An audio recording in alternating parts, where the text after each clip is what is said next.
If you're ready and you know it, take a seat. If you're ready and you know it, take a seat. If you're ready and you know it, put your hands on your lap. If you're ready and you know it, take a seat. Welcome. This is our story hour for families. It's nice to see different kids of different ages. Now I must let you guys with young children know that if they want to make any sounds, they're welcome to do so. Audience participation is highly welcomed. Is everyone ready to have some fun? Yeah. Yay. Okay, here's our first book. Nazreen's Secret School, a true story from Afghanistan.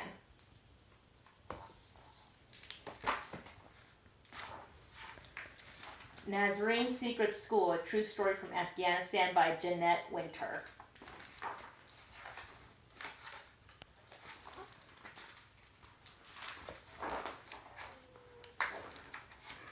My granddaughter Nazreen lives with me in Herat, an ancient city in Afghanistan. Art and music and learning once flourished here.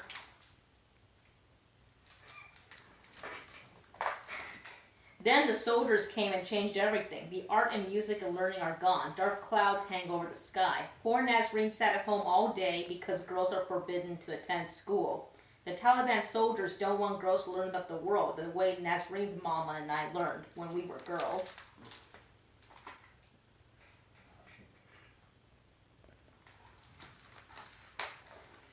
One night, soldiers came to our house and took my son away with no explanation.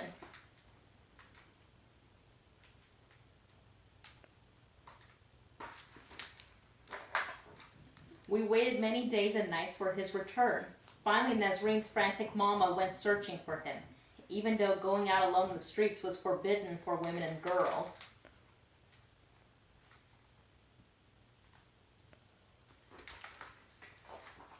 The full moon passed our window many times as Nazreen and I waited. Nazreen never spoke a word. She never smiled.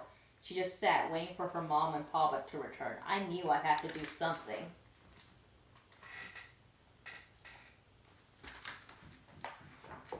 I heard whispers about a secret school for girls. Behind a green gate in a nearby lane, I wanted Nazreen to attend this secret school. I wanted her to learn about the world, as I had. I wanted her to speak again.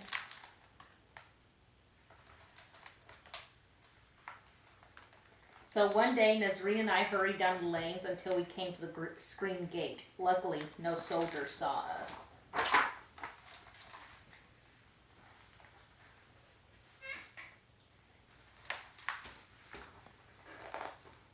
I tapped lightly. The teacher opened the gate, and we quickly slipped inside.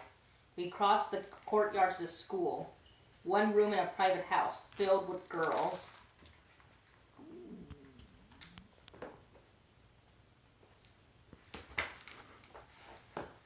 Nazreen took a place at the back of the room. Please, Allah, open her eyes to the world, I prayed as I left her there. Nazreen didn't speak to the other girls. She didn't speak to the teacher. At home, she remained silent.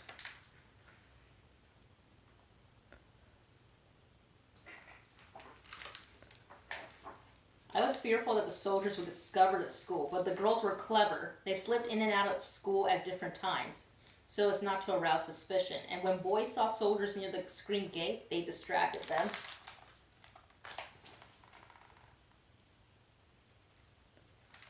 I heard of a soldier who pounded on the gate, demanding to enter.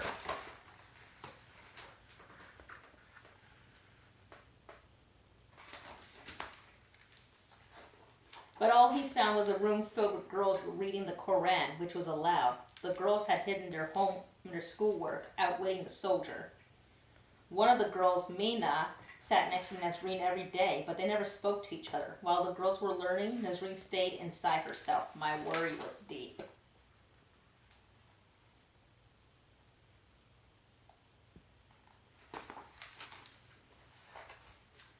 When school closed for the long winter recess, Nazreen and I sat by the fire. Relatives gave us what food and firewood they could spare.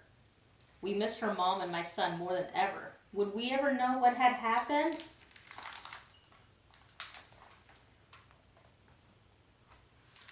The day Nazreen returned to school, Mina whispered in her ear, "I missed you."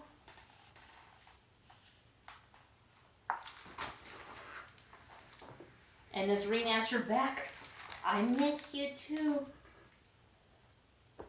With those words, her first time since her mama went searching, Nazreen opened her heart to Mina.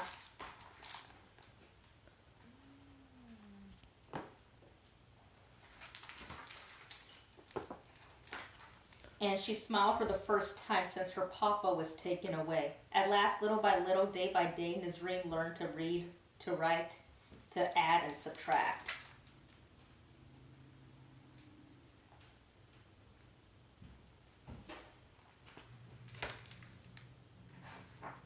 Each night she showed me what she had discovered that day. Windows opened for Nazreen in that little schoolroom.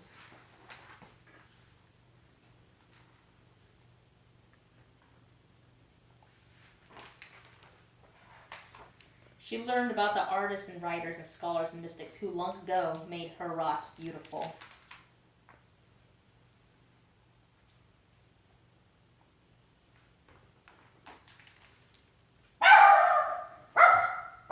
Nazreen no longer feels alone. The knowledge she holds inside will always be with her, like a good friend. Now she can see blue sky beyond those dark clouds.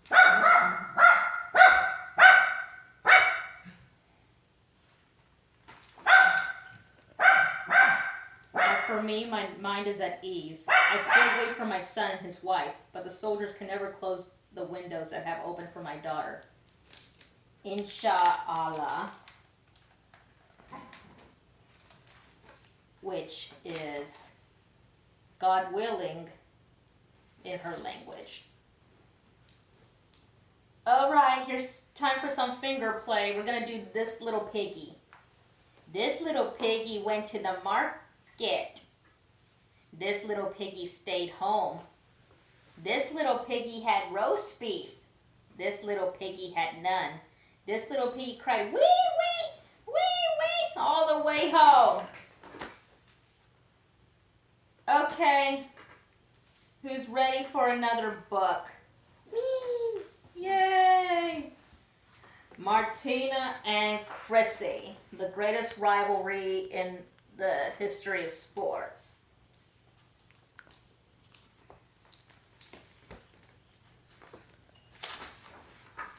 Hey guys, yeah, I'm talking to you. You see those two names on the cover, Martina and Chrissy? That's Martina Navratilova and Chris Evert. You know who they are, right? No? No? Wow, okay. Well, these two women form the greatest rivalry in the history of sports. No, not the history of women's sports, the history of all sports. Yeah, you need to know about Martina and Chrissy.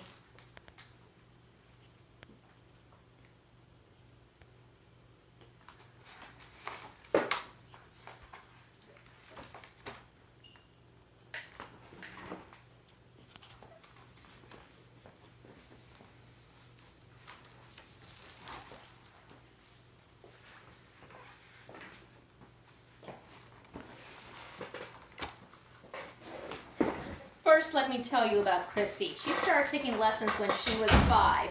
By 8th grade, she was ranked #1 in the whole country. Chrissy was this all-American girl. Patience and poise and precision, calm and collected and completely in control. Her ground moves were perfect. From the baseline, she was automatic, and that two-handed backhand of hers. Oh man, everyone copied the way she hit it. Everyone.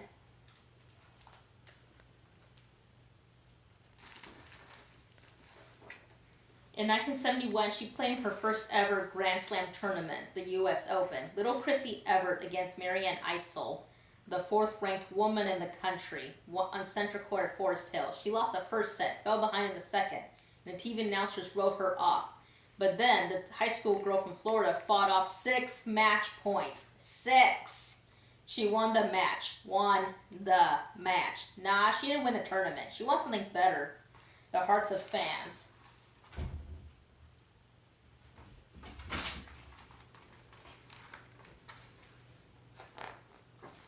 Now let me tell you about Martina. She was smacking tennis balls off a cement wall when she was 4.5. At 15, she was a national champ. 15! But Martina was from Czechoslovakia, a communist country. In communist countries, you weren't free. Not like America. Not at all.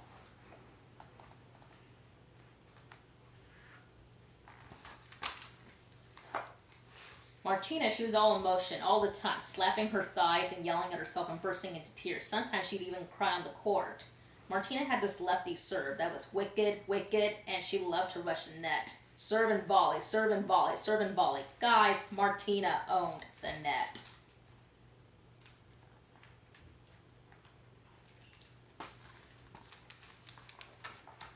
But at the time, that's not how women were supposed to play tennis. Not in the United States. Women were expected to act a certain way, behave a certain way. Martina said no. She was going to play her brand of tennis, whether you liked it or not. Be yourself, kids. Keep in mind, this was during the Cold War. Do you know what the Cold War was, right? No? The Cold War was when the two greatest powers on the planet, the United States, a free country, and the Soviet Union, a communist country, were locked in a standoff. For decades, the two nations distrusted each other, despised each other, wanted to destroy each other. For decades, the nations of the world picked sides. Martina's from the other side.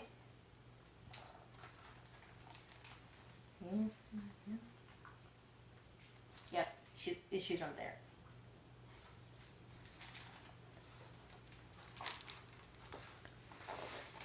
The first time Martina and Chrissy played each other, only a few hundred people showed up. Martina was out of shape. Really out of shape. And Chrissy won easily. In fact, those first few years they played, Chrissy flat out dominated. Then again, Chrissy dominated everyone. For 5 years in a row, she was the #1 player on the planet. On the planet.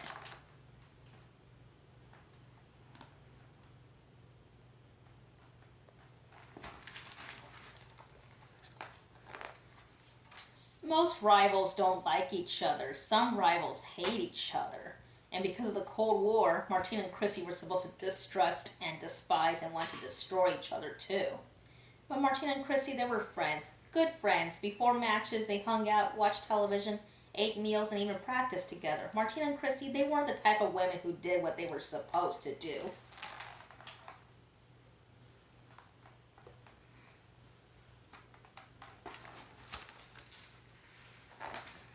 After a while, Martina got tired of all that losing, even to her friend, so she did something about it. She got in shape. She grew up.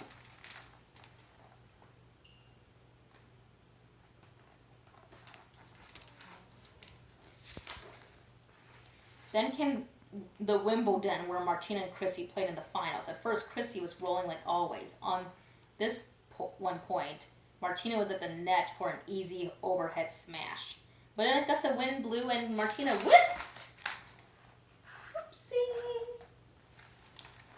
On another point, Martina was at the net and Chrissy blasted a shot that, bam, nailed Martina right in the head. Well, guys, that shot woke Martina right up.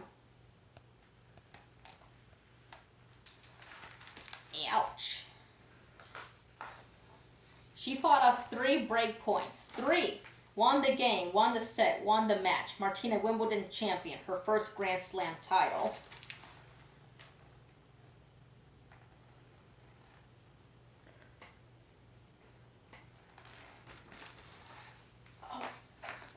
Over the next few years, Chrissy won, Martina won, Chrissy won. The 2 best players in the world doing battle back and forth. Each Sunday that Martina and Chrissy played, everyone tuned in to watch. But then something changed between Martina and Chrissy. Martina got a new coach with a new approach. And this new coach, she didn't allow her players to be friends with their rivals. She wanted them to hate their opponents like enemies. For a few years, Martina and Chrissy barely spoke. On the courts, Martina went on a rampage. She beat Chrissy 13 straight times. 13! All in the finals of tournaments. But Chrissy, she never gave up or gave in. At the French Open, they met in the finals. Martina seeded #1.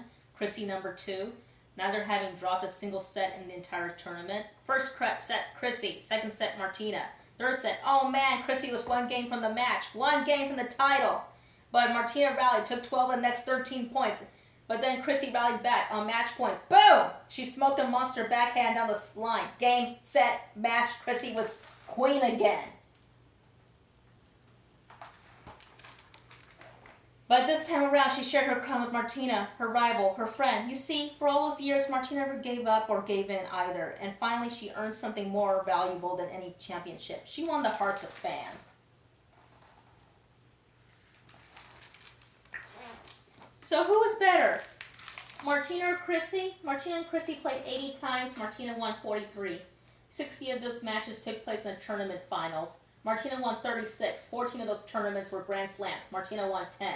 So if you go by the numbers, it's pretty clear. Advantage Martina. But guys, numbers never tell the whole story, and no rivalry is ever just about numbers. Martina Navratilova and Chris Evert made each other better players and better people too. Because they played together, they became the best equal parts of the greatest rivalry in the history of sports. All right, here, time for a quick song.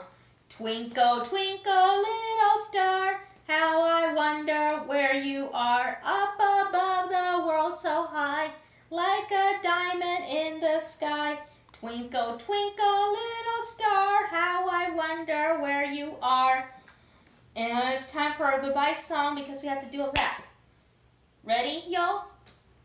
This is how we say goodbye, say goodbye, say goodbye. This is how we say goodbye. Wave your hands up high. I'm so glad to see you, to have seen you all. I'll see you next week. Have a good day.